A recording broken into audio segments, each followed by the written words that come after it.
Welcome to Running in the 70s, where we interview, meet, and get to know athletes of all kind who were running in the 70s. I'm your host, Matthew Kleinowski.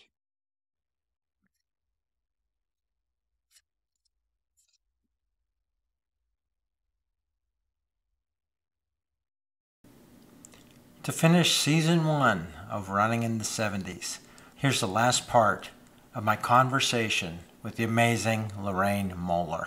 Let's back up. There's so much we can talk about. Let's talk about the breakthrough of the barrier of money. Just tell that. I know you weren't by yourself. You partnered with some other people and made a conscious decision to defy the system. Yes, we became aware that there was money within the sport, and it was all cash, brown paper bag that went under the table. And the women didn't get it, the Africans didn't get it. They were the select white top male athletes that would take the bulk of everything, and then we'd get whatever was left over. There was a movement growing, and this movement had risen and fallen quite a few times throughout the sport. Not that I was involved with it, but at this particular time, this was the 1981 Cascade Runoff, which was a 15K in Portland, Oregon, very big race, sponsored by Nike.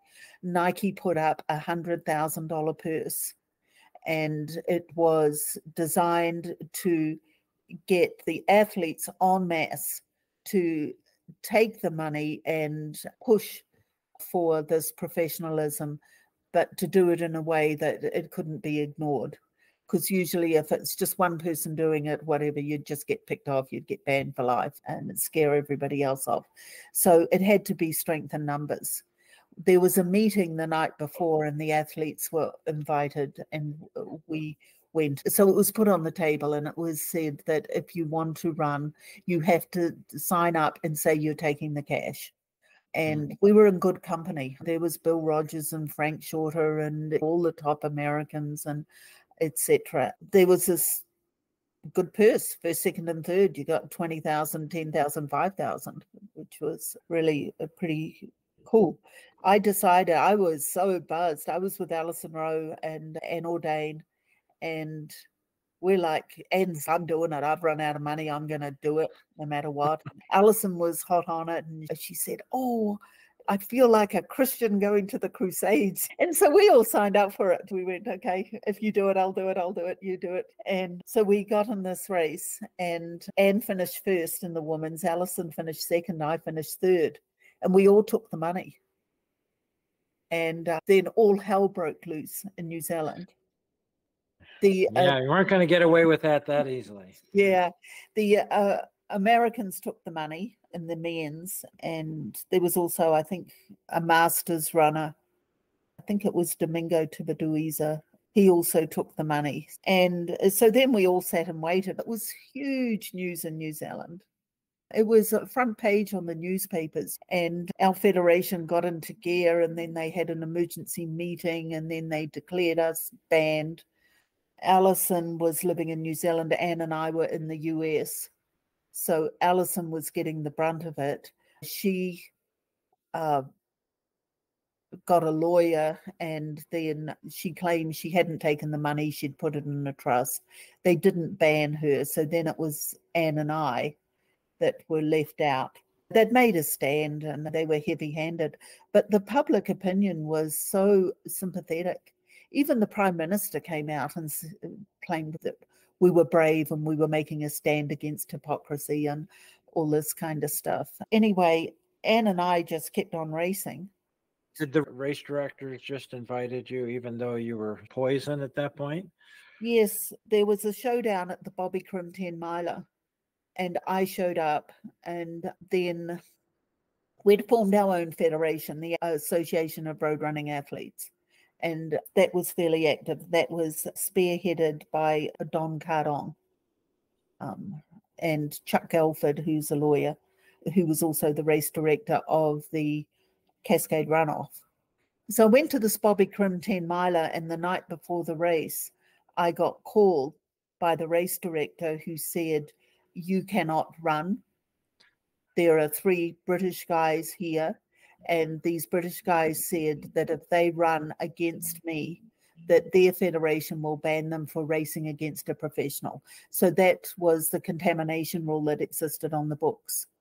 Right. And so I went to the Americans, the ARA Federation, and I said, this is the situation. They're telling me I can't run because these guys would get banned.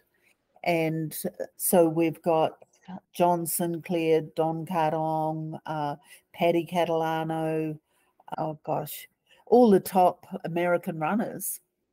And they went to the race director and said, if she doesn't run, we don't run. Oh, Isn't that incredible? Isn't that that's just brilliant. so amazing? Because everybody said the athletes can't pull it off because they're all out for themselves and they won't come together as a group. And that was proof. It was like, it gave me so much faith and heart in my fellow runners that we really were cohesive as a group. And they did the right thing. Bill Rogers, yeah. And so I ran the race, and the 3 Brits didn't. They stood on the sideline. Wow. Uncontaminated, but that's Uncontaminated. Wow. But you know what I did was I contaminated a whole field. So, you know, it became viral, right? Yeah, there you go. So the Lorraine pandemic of the early 80s. Yeah. Yeah, so that gives the administration their rules, the IAAF. They've got now a real problem because they've got this rule and they can't contain it. And then I went back to New Zealand and I was banned along with Anne Ordain and what was coming up. So this was the 82 Commonwealth Games in Brisbane. New Zealand suddenly realizes we've just banned 2 of our greatest medal prospects in the women's middle distance running. So they were looking for a way to bring us back. And that's when the trust fund solution was brought up. So if you put your money in a trust, then you'd be able to have it and you'd be able to withdraw it for expenses and all that kind of stuff. So that was the solution that was made. And so I was reinstated, and then Anne was reinstated after me. And we both went on and won multiple medals in the Commonwealth Games. It was a good move for New Zealand. So the trust fund system became the way station, and then somehow it just went out the door and became... And we don't have to name names, but surely in that trust fund system, there were people buying things that weren't living expenses with that money too. It was just a step that needed to be taken. Mm-hmm. Yeah. Let's talk about Boulder. It was one of the hot spots. You've got Eugene, Boston, Denver, and Boulder going on with the running scene of all kind of runners from all over the world at all kind of distances. What was it like training there for you? I talked to a lot of the guys that I knew from Western Pennsylvania, Pete Lucas, Mark Muggleton, Steve Francis now from New York, that were out there in that same time frame.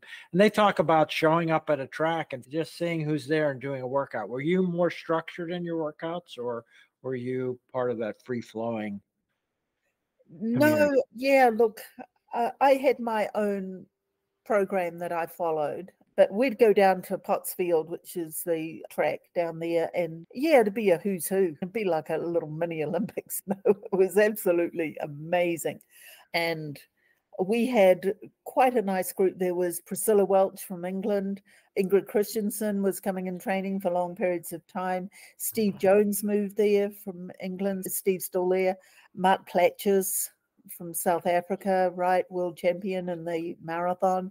Turo Barrios, world record holder in the 10,000 meters. Rob De Castella, absolutely one of the greatest marathoners. And oh gosh, it just goes on and on. We would get together and train together. We would socialize together. It was so much fun.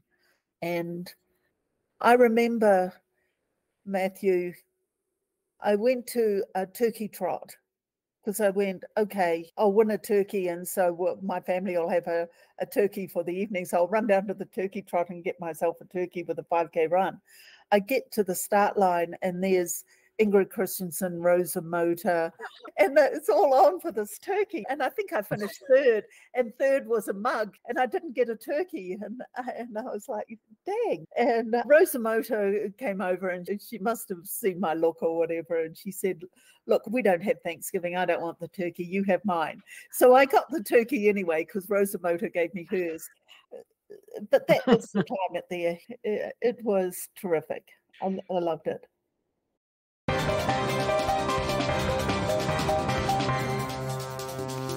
I'll jump around a little bit because I almost got to be where you were and meet you. I bluffed my way into the Sydney games with a press pass. I was diving on the Barrier Reef, and a friend, and I was living in Egypt writing for a magazine, and I got them to give me a letter, and I ended up working a press pass. But you had an eventful start to those Olympics. Yes. Yes, I ran the 96 Olympics. I was 41 years old. It was the finish line for me. I knew that was it, and that was fine. And then when you've been doing something like that for so long, you go, what do I do next? What could possibly compare to and have such the intensity of experience that you're used to? And the only thing that would come to mind was that I wanted to be a mother. I had put it off for all those years, and I wanted to have a baby. And I had miscarriages just about every year up to 1999. I finally got pregnant around the new year of 2000. And every time I had a miscarriage, I went, oh God, maybe I should go back and start racing again or doing something. But it was not an easy transition, I think, trying to go from athlete and using my body in that way to going into being a mother, and a completely different type of use of your body. I stopped running, I put on weight, I did all these things that I thought I was supposed to do to get pregnant. And then they told me I was too old and my eggs were too old and all this kind of stuff. And I remember a doctor telling me that, and I just went, my chances of winning an Olympic medal at Gotta my be age thinner is than way that. less Yeah. than having a baby. I've got to be able to do this, which was a confidence and that I had gained or garnered from my running years. So anyway, I got pregnant, and the pregnancy lasted, and it came to August. No, it was September, early September. The opening ceremony was on TV at the Sydney Olympics. And this was the first Olympics that I hadn't been to, and the first Olympic marathon that I hadn't been to, because I'd been to all of them up to that date. And I sat down on the couch. I've got this great big pregnant tummy. The opening ceremony starts and my body goes, showtime. And I went into labor, right? And then, yeah, I had a marathon labor, I must say. A few days later, I ended up with my daughter, lovely daughter, and she was a 9-pound baby at altitude. And the midwife had a look at that. She had the placenta, and she's going, I've never seen one with such good blood supply. Right. Can I take it? Can I show it to my birth class? I'm like, hey, okay. Yeah. So I think that ultimately that all that training enabled me to give birth to a healthy child at age 45. Wow. Yeah. And that was my gold medal Olympics. Yeah. Not bad. So that's a great story. You've mentioned your relationship through the years with Arthur Lydiard, training Arthur Lydiard himself. You got formally involved with the Lydiard method. Yes, as Arthur died in 2004 while on tour in Texas. And what he left was, I think, a legacy of training that has probably influenced coaching and modern training methods more than any other person in the world. He put it together, was putting it together in this sequential fashion, all the training systems, so that, and his method was based on peaking. So being able to reach a peak performance on the day that counts. That was the method I was brought up in, and all the New Zealanders, and it underscored our whole training culture, not just in running, it spilled over into many other sports, and I think was a basis for the sporting, not dominance, but maybe that a small country could perform and get medals. Out of scale. Yeah, out of scale. Yeah. Yes. Arthur was pretty much a one-man band. He didn't want anybody to organize him. He didn't want to be interfered. He just wanted to do what he wanted to do. And I can completely understand that. Before he died, he allowed a small group of us to form a foundation to continue his name and his training methods. So our original Lydiard Foundation was in New Zealand. We then formed one in the US, and I've been involved with that since 2004. Now we have courses for coaches. People ask me what I'm doing. I say I coach coaches. Currently, I'm teamed with another coach in the UK. We give the courses together. We have a lot of fun, but we do offer the coaches this method in detail about how to reach a peak performance on the day that counts. There's both a lot of science and a lot of art in it.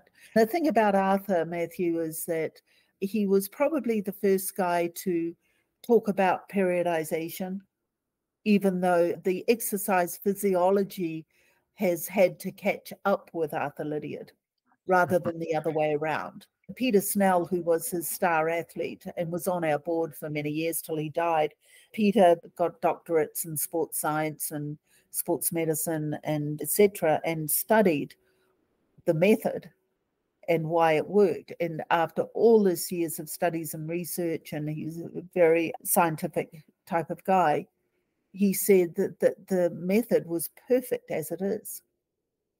The only thing that he would have added was maybe doing some strides in the base period just to get leg turnover or maintain leg turnover, but otherwise it was absolutely perfect. And it spoke for itself, because it really is very successful, and it was adopted by many other countries.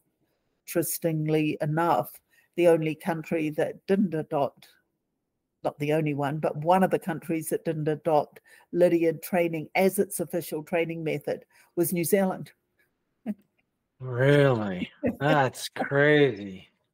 What about Arthur Lydiard as a person away from running? Did you know him in that context? Yes, I met Arthur. He would tour the countryside and he would be spreading the good word about training, and he would come to the clubs and speak, and anybody who was trained under his methods. So, with John Davies coaching me and going to the godfather Arthur, Arthur considered we were all his children, all his athletes. He took our performances really personally.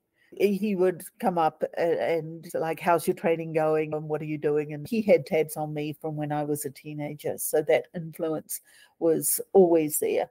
If Arthur said something, that was like, you had to do it. In fact, at the Commonwealth Games in 1974, we had to run the national championships to get a qualifying place.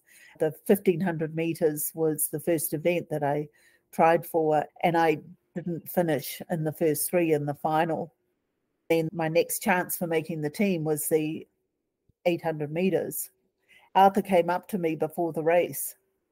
He said, I saw you in the 1500 meters and you were waving to your boyfriend in the stands, and you weren't focused at all, and you ran just shockingly, and that's just not good enough. Now you get into that 800 meters and you focus on the job that you're supposed to be, and you make that team.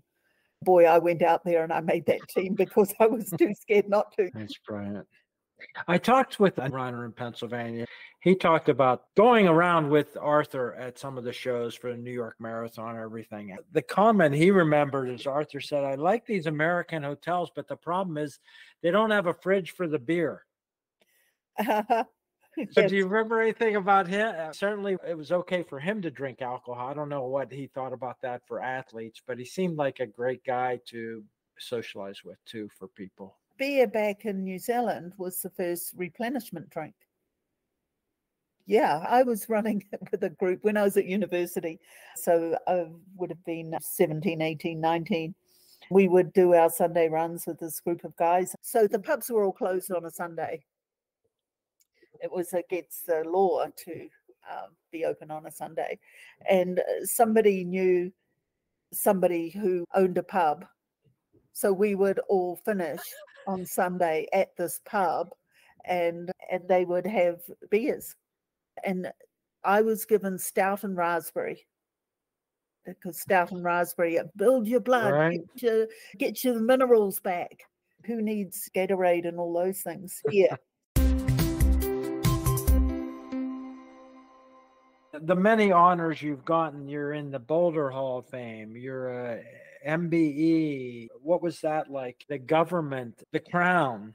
Yeah, it was wonderful. Yeah, I went to Wellington, which is the capital city of New Zealand, and I had a beautiful dress and a hat English people wear to the races. And then the Governor General representing the Queen presents you with this award, and you get your picture in the paper, and you get to use these letters after your name, member of the British Empire. And I've got my certificate from the Queen, which is hanging on the wall. Yeah, it's all lovely traditional stuff. Yeah. Well, it is a great life story that you've had so far. There's somebody, Rod Dixon is another famous New Zealand athlete. Did you cross paths with him? Yes, Rod's one of my good friends. We talk, yeah, quite often. Rod's in New Zealand at the moment. He does the Rod Dixon's Kids Marathon program, which he's had probably 500,000 kids go through that program, and it's designed to get children into an exercise habit, and also in schools, because sitting is the new smoking, and it's terrible for our kids. And just running a K a day and having lots of running games and getting them in a program, the kids absolutely love it, because kids are made to move. And I've been involved with Rod in that. I've gone to quite a few schools with him. I wrote a program for him for the teachers and coaches of his program on children's development, and how the role of competition, and how important it is for them to develop their aerobic infrastructures, or at least not to be contained and stopped from moving, which a lot of kids are these days, which is tragic. I think I've tried to send a message to Rod on Facebook. Maybe you could give him a nudge. I'd love to talk to him. I know his life story is quite interesting. Yes. And it's taken some very interesting turns. I don't know if he'd like to talk about that. That I think people would be fascinated. Rod is a fantastic guy to interview, because he's so charismatic and he's full of stories. And you can imagine that if we'd get together and some of these old New Zealand, I remember Dick Quacks and Rod and I in a bar. It was actually in Texas at a remembrance of Arthur Lydiard. And oh man, we were drinking probably too much and telling stories, and it's just laughing my head off at the shenanigans these guys would get up to. That was so much of the culture, because it was like run hard, play hard. And there was always a real fun element and a sense of joy and a sense of camaraderie. And I'm sure that young people today have fun, but there's so much to always be like projecting this performance, and that it overtakes this persona of having to be great, and I'm going to post all my workouts on Strava. We would never do that. That was like to show off about what you're going to do or talk about your workouts. It was, you kept that close. That was a big no. But that is also a part of the Kiwi national culture, the no tall poppies to thing, which may be a little bit nationalistic influence there. I was just down, my last trip to New Zealand, went through Wellington, and we were in Nelson and then Apple Tasman hiking and Apple Rock, and I know that's Rod's stomping grounds where he came from, I think. Yeah, Rod's living at Apple Rock. We just talked Oh, about is he? Apple Rock. It's amazing that you bring it up. Yeah. Yeah. Maybe that'll encourage him to talk to me. Yeah. One thing I want to ask you about is these podcasts are so nice for me to get to know people, and life stories are just compelling for everyone. There aren't that many books written of the times. There's, of course, some great running books. There's some great fictional running books. Bob Hodge has a book called Tale of the Times, which is very popular now. And you've written a book. What was it like writing a book, and what was your goal in writing the book you wrote? I started writing it, I don't know. It probably took me about 10 years to write it. My rival, Anne Ordain, was writing a book, and I went, oh, if she's writing a book, I've got to write a book. So there, it just continued. Yeah, thank you, Anne. I started writing, and I love to write. I am a word person. I revel in my words. I started writing just vignettes, just stories as I remembered them, and then I started to put them together, and I went from the beginning when I was born, and I started to arrange my life story. As I got into the running, I would find myself, I'd get writer's block, and I wouldn't know where to go next. And so I'd go for a run, and that would invoke the muse. And then I'd come back and be able to put it down on paper. Some things were I love telling the story, but some things were loaded for me, like painful things that maybe I had buried in the subconscious. So what I did was I made a pact with myself that I wasn't going to write it as if anybody else was going to read it but myself. And that enabled me then to just put whatever came up on the page without filtering it or censoring it as it was coming out. And it was very personal. It was like writing a diary, and all my thoughts and feelings and all the rest. And a lot of those things that were very loaded, or where I felt were very personal, or that I was doing a number on myself.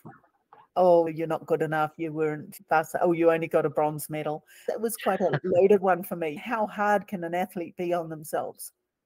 But that was a strong driving force to always trying to prove yourself. And I thought, I'm going to prove that I am good enough for whatever, lovable, etc., by having this gold medal. And I never got it. And I had to come to terms with that. And in writing the book, I did. I wove it into a story where it made sense to me and was meaningful. So it was a very cathartic process. The book was published, and I thought, oh, the editor will just take out all the bits that are too personal. People go, oh, God, I can't believe she said that. And they didn't. They left it as was, pretty much as I wrote it, which in some ways was a big compliment. It's like my personal life, my sex life, my being a woman, trying to have a relationship, and this scene where I'm doing this very masculine thing and having boyfriends that felt emasculated because I'm running faster, I'm earning more money, I'm on the stage, I'm getting more attention, all those kinds of things, culminating to coming to this point where I'm trying to have a baby, I'm having all these miscarriages. Now I've gone through making my place as a woman in this man's world, and now I'm trying to get back into the feminine role and have a baby. And on the stage where the whole dynamic between men and women was going through a rapid change, and just realizing our potential as human beings. And all this came out in the book. When I went back and I read the parts that were so loaded, they actually seemed really stupid, quite trivial. It put them in their correct place. I was, in a sense, just being over dramatic and very hard on myself, very unkind on myself in many ways. My book was published at the end of 2008, and I went down to New Zealand for this book launch. I had done a favor for the Minister of Health at the time, who was a leader of the opposition, it's MP, Helen Clark. I had supported her in 1990 on a no smoking advertising bill for New Zealand, because if you ever look at Arthur Lydiard stuff and Peter Snell, they were sponsored by Rothmans. That was the only Right. sponsorship they could get. It's absolutely absurd, but Rothmans wanted for it to seem like a healthy thing to do, like, ride on the backs of these great sportsmen. And it always seemed to me very wrong to do that. And she wanted to change that. So I supported her. The tobacco companies put a lot of money into trying to kill the bill that she was presenting to Parliament, with the support of a lot of athletes. The Commonwealth Games were there. They pledged their medals to her. We met on the steps of Parliament, etc. And she won, and she became Prime Minister. The night of the launch of my book, which was at a big bookstore in Queen Street in New Zealand, and the roads were all closed. And I couldn't figure out, and then the person that I was with who represented the book thing said, "Oh, didn't you know the Prime Minister is coming to launch your book for you?" So it was like such a great honor. And she was really paying back something that she saw as a favor to me, which I thought was really wonderful, that there was what she considered like a fair exchange and that she could do this for me. And yeah, I have been honored in so many ways through my sport, and it has been the most wonderful journey. I am so grateful and blessed to have had this. It's great. You're very appreciative. You're a charming person. It's great to talk with you. I feel like I know you just from 2 hours talking. We could probably talk for many more hours, but we'll encourage people to read your book. I'll put a few links to the write-ups that tell about the overview of your story, and all the runners want to see your times, and that we can find them on Wikipedia and these other articles there. It's been great talking with you. Of course, you have the drive, but you're humble and appreciative. It's just a wonderful combination that's gotten you to where you are today. Thank you, Matthew. And if anyone wants to find me, I'm at lydiardfoundation.com or .org. Either of those will do.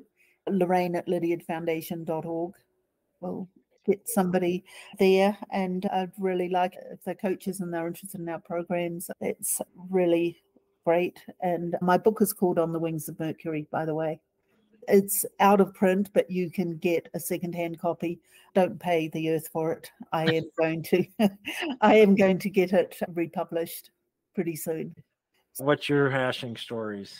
Well, it's hash associated. Okay. When I was wondering what to do when I left school, and I decided on phys ed school, that was in Dunedin. It was the furthest away from home I could go. Like, let me out of here. I'm a teenager. I was still 17 when I went to university. So the first day that I was there, I was changed into my running gear. I was standing on the steps of the phys ed school in my shorts and my running shoes, wondering which way to go. And I looked down the street, and this group of guys came running. And they saw me standing there in my running shoes, and they yelled out, "Hey, chick, you're going to come and run with the boys today?" And I went, "Sure." So I bounded down the steps. I joined onto the back of this group of runners, and they were every lunchtime runners. So they would all gather and have a lunchtime run, and did a course around the town. And I could barely keep up. They were very good runners. There were a lot of them were national representatives, but I hung on to them. The next day I was there again. And so they became my training group. And so it really upped my training. We'd have a race on Saturday, Sunday. They would do their equivalent of the Lydiard Waitarua run in Auckland was the Waitadis, in which is always you run out, you go over the biggest hilliest climb and come down the other side. That was about a 23-mile run that I'd run with these guys on a Sunday. So you can see by the time I got to the marathon, I was well set up. But anyway, so I was given my hash name, which is Running Chick. That's fantastic. So I'm Fantastic. still the running chick when I go down there, and probably I wouldn't fly these days. But anyway, I was quite happy. It would. Yeah, I think the Americans have made the hash names kind of get out of control, vulgar. My hash name is Ra from the Egyptian, the shortest hash name in the world. That's an appropriate name for you. A good hash name, and I am going to pelt the Hash House Harrier Facebook groups once I publish this that you're a hasher and they need to listen to your life story for the rest of the story that's not hashing. Yeah. Okay, wonderful. Thank you, Matthew. Right. Matthew, I will introduce you to Rod if you want also. Yeah. Might be really nice to interview Rod. He's having the 40th anniversary of his New York City win. I assume he's quite a different person than he was in his 20s and 30s with all the things that have gone in his life. I don't know if he's written his life story. No, he hasn't. No, he's thinking about it. He's had people that want to do it, and then he thought that maybe I would write it for him. He's got such stories, and he was such a very playful, like he and I and most of us in New Zealand, we'd end up battling with your administrators. And it happens in just about every country. The top athletes you would have this small group of people that would want to contain them somehow, and people at that level, they're not containable. I can remember as a teenager, and Rod, Dixon, John Walker, they were the big three. And when they walked into a stadium, it was like the movie stars arrived, and they would all have their fancy Adidas gear and the stripes down the side and white pristine pants and all new stuff. And the whole stadium and everybody had been looking at them, and they'd sort of be strutting their stuff. Great. People would say, "Oh, we know they're getting money. We know they're getting money," And I can remember thinking, I want to be like them. I want to be in that group. I don't want to be on this side. That's my tribe there. And Dick Quacks became my coach for many, many years. Wow. And the guy from Pennsylvania, Jeff Bradley, he won the national AAU 10K one year. In central Pennsylvania, where I lived there for a little while, Rod Dixon was there with Jeff Bradley for a while. It was good friends with Rod, and he hasn't talked to him in decades. So there's a few people through this podcast who said, "Oh, I know them." They'll see their episode and then call me up and say, "You got their phone number. I want to talk to them after 20 years." So actually, it'd be great. I think Jeff will really appreciate hearing from Rod again. Maybe I can help them have a chat too. Yeah. At Atlanta Olympics, Dick stayed in Jeff Galloway's house. He had two houses at the time. Yeah, those connections, there's sort of that old crowd. You just keep sort of going around. And the worst thing about retiring is that you don't see your old friends as much, Yeah. Yeah. Rod Dixon has a great saying, and he says, learn by doing. That's his philosophy, and that life is to be experienced. So every experience has its value and adds to the story and the richness of the story. Some of those experiences, I'm sure some people read my book and went, "Oh my God," and put it down. I can remember my mother reading it in the next room, and I could hear her going, "Oh, Lorraine, oh, Lorraine." But it was a way of like finishing off that era of my life and putting it in a book and then going, I'm done now. I'm starting afresh and something new. Look, the stories, they're just stories in the end. And you're picking out pieces of information. Other people will go, "No, that's not the way it happened." I was reading Anne's book and I'd go, "That's not true. That's not true. I have to write my version of it." Then people would come up to me and they'd go, "It wasn't like that." And I go, "Well, write your own book then." Mm-hmm. I'm the author, so I get to say what I want. I would encourage your friend to look at everything that has happened as a blessing, because it brings you to the present moment with the knowing and understanding that you have. And there's no other way you can get there. I like the hero's journey and the Joseph Campbell stuff. And Joseph Campbell says that the cave that you fear to enter is the cave that holds the treasure. And I liked that the running was a way of always sort of like coming up against yourself and confronting your own fears of, am I worthy to stand on the Olympic podium? Oh, I can allow myself third place, but I can't allow myself the gold because there's something that doesn't fit with who I think I am. So I'm going to place myself in a position where third is the best that I can get when I'm facing off with that part of myself that's going, who do you think you are?